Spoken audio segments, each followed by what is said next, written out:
ลเสียหายจากนี่มันผลเสียหายจากอันคืนวันที่30 เมษายน 2019 นี้เด้อมื้อเมื่อก่อนนี่มันมื้อวันที่2 พฤษภาคม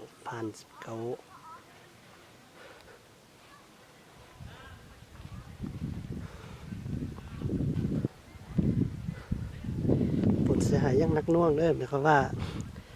เสียหาย100%นั่นล่ะ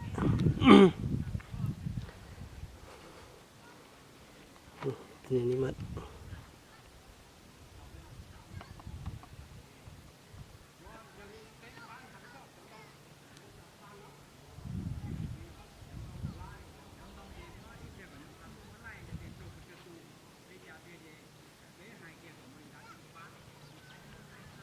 นี่